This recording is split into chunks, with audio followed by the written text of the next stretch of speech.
Welcome to the E&A Project 1. Me and my groupmate Natasha are going to present our low energy building which is Powerhouse Brattørkaia, based in Trondheim, Norway. The building was done by 2019 and the climate in Norway was mild winter and cold summer. Because of the influence of North Atlantic Ocean, Norway has a much warmer climate than its latitudinal position would indicate. The aim of this project was to maximize the amount of clean energy produced by the building, to minimize the energy required to run it, and to serve as a pleasant space for its tenant and the general public. The building are accountable for close to 40% of final use energy and also about 35% of greenhouse gas emission. The architect would also apply acoustic comfort into the building, for an example, suspended ceiling which increase volume in the room, and also the sound will lost in the dead space to create a higher reverberation. And also the concept of liquid light was applied into it that allow artificial light to smooth up and down according to the activity and movement in the building by using the system of power over Ethernet, which is also known as PoE. For the thermal mass, which is the combination of radiator that solely relays on thermal mass for heating during occupied hour, because it needs to be activated during unoccupied hour based on an algorithm that monitors the trend and the weather forecast. And also the need for regular activation of thermal mass leaves the building less flexible to change and unusable in occupied hours. For the renewable energy use, the powerhouse utilizes solar energy and various thermal strategies. On average, the building produces twice as much energy as it consumes the various technologies to further reduce daily energy use such as intelligent solutions for airflow, heat recovery solutions, and seawater for heating and cooling. The powerhouse is especially known for its solar power production and of maximizing PV generation. The surface area housing the PV modules is 2,867 meters square with a total 1,157 number of panels. The roof can occupy 2,006 meters square of BPI-PV, whereas the facade can install panels covering 500 meters square. The peak output by these cells is 415 kilowatt peak, thus producing 500,000 kilowatt-hours a year. This solar system enables the building not only to meet its own energy demands but also distribute the surplus energy through the surroundings through a microgrid. This allows it to power buildings, electric cars, buses, and boats. To maximize the amount of energy generated, an initial solar study was conducted to see how much electricity can be gained on the building envelope.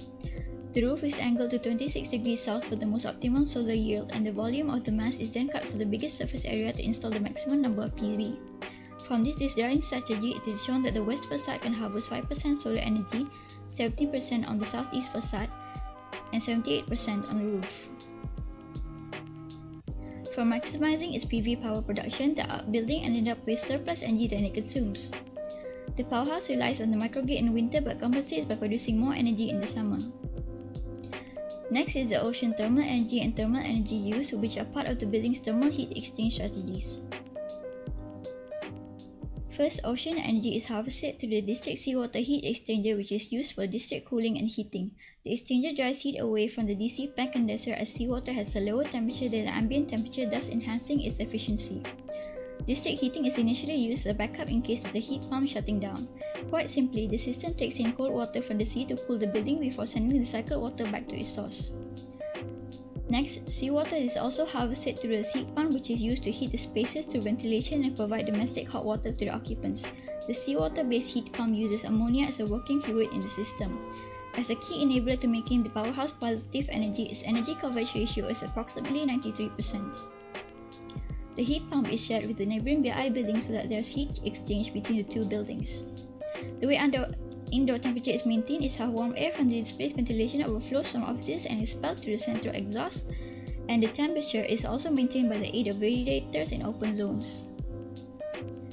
Finally, thermal energy in the powerhouse is optimized through an effective heat recovery system, especially seen through seasonal ventilation. In the winter daylight, the fresh air passes through a large chamber for a pressure drop before going through a heat recovery system. At night, fresh air inlet is closed and air inside is constantly recirculated. In the summer daytime, the fresh air is fed into the heat exchanger in which running cold water cools air to the desired temperature. Since the building does not have any active cooling system, the thermal mass thus needs to be activated at night to provide relative cooling for the next day. At last, we have the user response to experiencing Powerhouse Brattørkaia. So we are asking our customers, how is their well-being in our buildings? In this building it's sky high. It's meaningful to people to know that they are like in a living lab. We're really testing out this for the future. Powerhouse Brattørkaia jo sertifisert til BREEAM Outstanding, som den høyeste klassifiseringen. Så det liksom blant de beste. We wanted to prove that there is no reason to delay. Everything you need in order to create an energy-positive building is on the market. Everything exists. Og det å sammen skape bygg som skal stå i generasjoner her rundt oss, det jo veldig motiverende. Og spesielt når vi får lov å bygge prosjekt som står som et landemerke i byen og produserer fornybar energi, det gjør jobben veldig meningsfull. Det viktig å få vist fram mulighetene. Vi ønsker å dele. We are willing to show this building to anyone who's interested, and for us it's a success every time other companies follow our approach. There is an immense joy seeing these kind of things happening. And when it ends up like the powerhouses, where you know that the actual measurement of the performance of the building is better than the calculation, of course, damn, we got it. Og jeg håper at sånne prosjekt som Powerhouse Brattørkaia kan inspirere til å åpne øynene til folk og si at det faktisk mulig. Og vi skal enda lenger, ikke sant? Dette jo bare en start. Så for meg ganske har det vært helt rett plass å være.